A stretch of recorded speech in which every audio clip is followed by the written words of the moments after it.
नमस्कार मंडळी, आज आपण पाहणार आहोत वाळवणाचा सगळ्यात सोपा असा प्रकार म्हणजे पोह्यांचे टेस्टी आणि इतके खुसखुशीत असे पापड। या पूर्ण व्हिडिओत सांगितलेल्या अगदी बारीक सारीक टिप्स तुम्ही फॉलो केल्या तर हे पापड तुम्ही अगदी सहज हॉलमध्ये बसल्या बसल्याही बनवू शकता, कारण हे पापड वाळण्यासाठी फारशा उन्हाची गरज नसते। तर स्वाद मराठीमध्ये तुमचं मनपूर्वक स्वागत। हे पोह्यांचे पापड बनवण्यासाठी सगळ्यात आधी आपण घेतलेत 1 कप जाड पोहे। या पोह्यांबरोबरच अगदी कमी साहित्य आपल्याला लागणारे जिरे, चिली फ्लेक्स मी घेतलेत। या चिली फ्लेक्सच्या ऐवजी तुम्ही हिरवी मिरचीची पेस्टही वापरू शकता।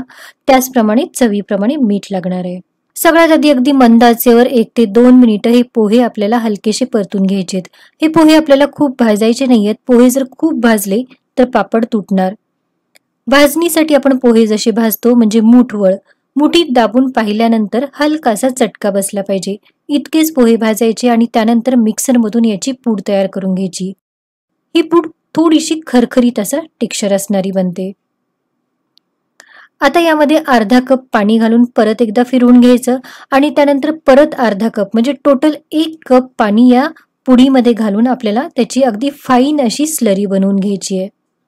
या स्लरीमध्ये बिलकुल एकही गाठ नाही राहिली पाहिजे।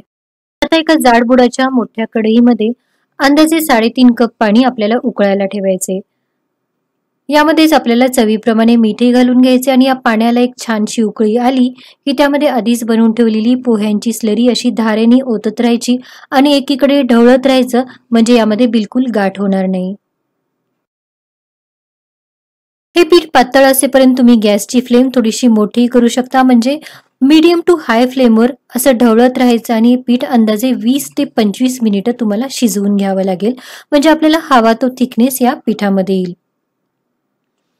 अंदाजे 20 मिनिटांनंतर तुम्ही बघता हे पीठ तयार झाल्यासारखं वाटतंय। आता हे पीठ तयार झालंय की नाही ते कसं ओळखायचं, तर त्यासाठीची एक पद्धत आहे। तर हे पीठ आपल्याला एका प्लेटवर थोडंसं टाकून बघायचं, त्याला हलकीशी फुंकर घालायची, म्हणजे थोडंसं ते थंड करून घ्यायचं आणि त्यानंतर ते पीठ आजूबाजूला वाहिलं नाही पाहिजे।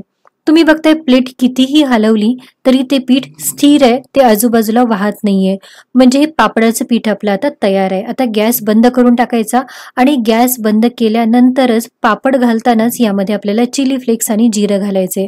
आधी जिरं आणि चिली फ्लेक्स किंवा हिरवी मिरची हे सगळं आपण यामध्ये घातलं तर पापडाचा रंग बदलतो, कारण जिरं आणि चिली फ्लेक्स स्वतःचा रंग या पापडाच्या पिठामध्ये सोडतात। त्यामुळे ऐन वेळेला पिठामध्ये घालून त्यानंतर आपल्याला याचे पापड बनवायचे। तुम्ही जर जास्त प्रमाणात पापड बनवत असाल तर त्याचे बॅचेस तयार करायचे आणि थोड्या थोड्या पापडाच्या पिठामध्ये जिरं आणि चिली फ्लेक्स घालून मग त्याचे पापड तयार करायचे। आणि हे पोह्यांचे पापड बनवतानाची सगळ्यात मोठी टीप म्हणजे जेव्हा आपण याचे पळी पापड घालतो तेव्हा ते पळी पापड खूप पातळ नाही करायचे, म्हणजे पापड खूप पसरवायला जायचा नाही। पोह्यांचा पापड जर खूप पातळ केला तर त्याला चिरा पडतात आणि पापड उकलतो किंवा तुटतो। आता त्यानंतरची सगळ्यात मोठी टीप म्हणजे जेव्हा या पापडांना हलकीशी चीर जाते असं दिसेल तेव्हा हे पापड उलटून आपल्याला दुसऱ्या बाजूनी घालायचेत। पापड जेव्हा एका बाजूनी वाळतात आणि खालच्या बाजूनी ओले असतात आणि ते पापड आपण घरातच वाळवायला जातो तेव्हा त्याला चीर पडते। यामध्ये अगदी साधं असं सायन्स आहे।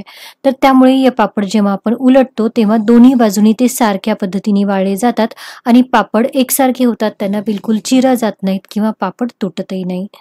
एकतर इकडे मुंबई आहे आणि वरतून लॉकडाऊनही सुरू आहे, तर हे पापड मी घरातच बनवले होते आणि 2 ते 3 दिवस ते मी बाल्कनीमध्ये सुकायला ठेवले होते। तर तुम्ही बघता हे पापड अगदी खडखडीत असे वाळलेत।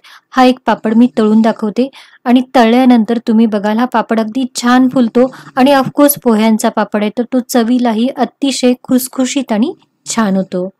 तर अगदी सहज होणारे पोह्यांचे पापड तुम्ही घर बसल्या सहज ट्राय करू शकता। हे पोह्यांचे पापड अगदी बारकाईने इथे सांगितलेल्या सगळ्या सूचना जर पाळल्या तर अजिबात चुकत नाहीत। तर हे पोह्यांचे पापड एकदा नक्की ट्राय करा। ते जर छान जमले, ही रेसिपी तुम्हाला आवडली तर व्हिडिओला नक्की लाईक करा, त्याचप्रमाणे स्वाद मराठीला नक्की सबस्क्राईब करा। तर पुन्हा भेटूया अशाच एका नवीन छानशा रेसिपीसह। धन्यवाद।